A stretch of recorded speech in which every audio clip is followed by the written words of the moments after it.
6 दिसंबर को जिले के सजेली नानिया 7 ग्राम बिट नंबर 75 के जंगल में गौमाता के अवशेष कार्यकर्ताओं को मिले थे। उसके बाद से इस हत्याकांड के विरोध में हिंदू समाज व अन्य संगठनों द्वारा अपना विरोध जताया जा रहा था। उसके बाद फिर से उसी जंगल में गौमाता के अवशेष मिलने पर हिंदू समाज ने आक्रोश व्यक्त किया था। ऐसे में हत्या को रोकने व धर्मांतरण पर लगाम कसने को लेकर सर्व समाज एवं हिंदू समाज के आह्वान पर शहर सहित जिला बंद रखा गया। उत्कृष्ट विद्यालय खेल मैदान पर धर्मसभा आयोजित की गई। इस धर्मसभा को संबोधित करने के लिए सर्व समाज के प्रतिनिधि व संतों का जमावड़ा बना रहा। सभा के दौरान गौहत्या को बंद करने व धर्मांतरण को रोकने की मांग जमकर उठी। आश्चर्य की बात यह है कि कांग्रेस नेताओं ने भी इस आंदोलन का समर्थन करते हुए इस ओर तत्काल ध्यान देने की मांग रखी। कांग्रेस नेताओं ने आरोप लगाया कि कांग्रेस के शासन में गौशालाएं खोली गई हैं, भाजपा के शासन में तो गौहत्या जैसे मामले सामने आ रहे हैं।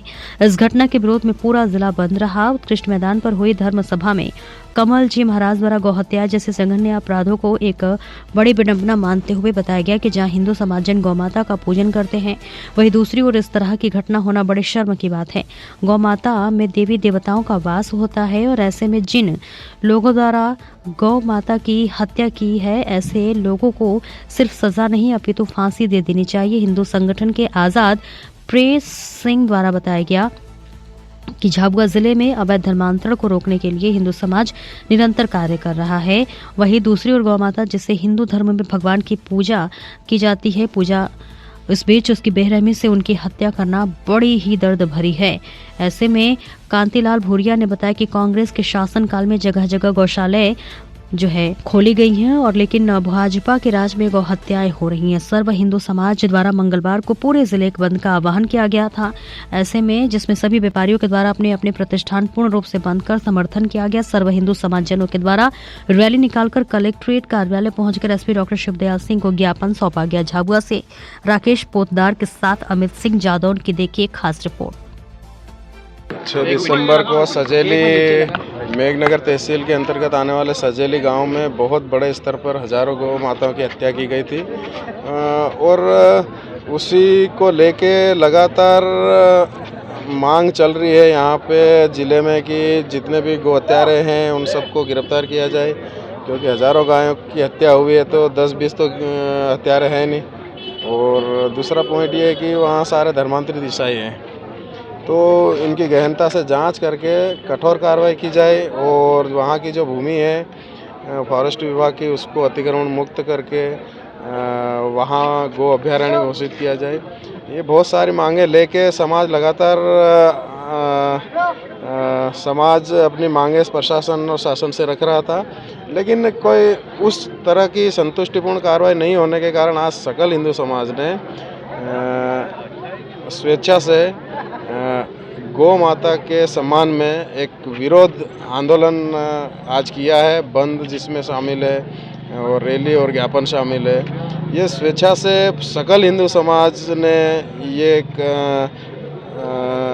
आंदोलन किया है और गौ माता के सम्मान के लिए, गौ हत्यारों के विरोध में और गौ हत्यारों को कठोर सजा के लिए ये आंदोलन किया गया है। डायरी में तो नाम वो मीडिया रिकॉर्ड में भी आ गया है और वो डायरी पुलिस प्रशासन को जमा भी करा दी गई थी, लेकिन डायरी में तो सैकड़ों नाम हैं, अभी तक उनमें से ज़्यादा एफआईआर में डले नहीं है। 20-25 लोगों का वो बता रहे हैं, लेकिन मांग है कि जो डायरी में उन सबको आरोपी बनाया जाए और इसमें शामिल जो संस्थाएं हैं, जो नेता है, जो बैक साइड से जो सपोर्ट मिल रहा है इतने बड़े गौ हत्या के नेटवर्क को, उन सबकी जाँच हो गहनता से और कठोर कार्रवाई की जाए।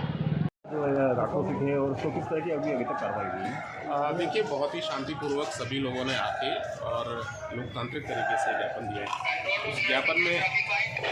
उस ज्ञापन में जो भी बिंदु होंगे उन सभी के ऊपर प्रशासनिक रूप से हम लोग चर्चा करेंगे और जो भी कार्रवाइयाँ अभी और शेष हैं, बहुत सारी कार्रवाइयाँ की जा चुकी हैं इस प्रकरण में। ज़्यादातर कार्रवाइयाँ वन विभाग की तरफ से हुई हैं, पुलिस की तरफ से हुई हैं और प्रशासन की तरफ से हुई हैं। हम लोग सजग हैं, सचेत हैं और इस पर लगातार सक्रिय रूप से कार्य कर रहे हैं। इसमें और भी कुछ कार्रवाइयाँ बची होंगी, शेष होंगी, ज्ञापन के कुछ बिंदु होंगे, उन पर भी बहुत ही प्रभावी और त्वरित कार्रवाई की जाएगी। इस चीज़ के लिए मैं आश्वस्त करता हूँ। मुझे उम्मीद है कि अब इससे सभी लोगों को एक विश्वास पैदा होगा कि किसी तरह के कोई भी व्यक्ति इस तरह के आपराधिक कृत्यों में, इस तरह की गतिविधियों में संलिप्त नहीं हो और इसकी एक बहुत ही विस्तृत कार्य योजना बनाकर हम लोग आगे बढ़ेंगे। बहुत बहुत धन्यवाद। सर मौके से एक पंजी मिली जिसमें कम से कम 200 से ज़्यादा लोग नाम है, उनके ऊपर क्या कार्रवाई हुई? क्या कुछ में नहीं, ये आपको मिली है कि पंजी? पंजी है सर। ऐसा है कि इस पूरे प्रकरण को बहुत ही गंभीरता से वरिष्ठ अधिकारियों के द्वारा इन्वेस्टिगेट किया जा रहा है। उसमें जितने भी आरोपी थे, पहले मुख्य रूप से 6-7 आरोपी थे, उसके बाद में बढ़ाते 20-25 आरोपी तक पहुँचे हैं, सबको गिरफ्तार किया गया है। यदि कोई शेष है तो उसके ऊपर इनाम घोषित किया गया, आप सभी के संज्ञान में है। ये भी है उसमें कि यदि कोई आरोपी बेल पर है तो उसका किस तरह से बाउंड ओवर किया गया ताकि कभी भी इस तरह के कृत्यों की पुनरावृत्ति नहीं हो। हम लोग बहुत गंभीरतापूर्वक इसका इन्वेस्टिगेशन कर रहे हैं।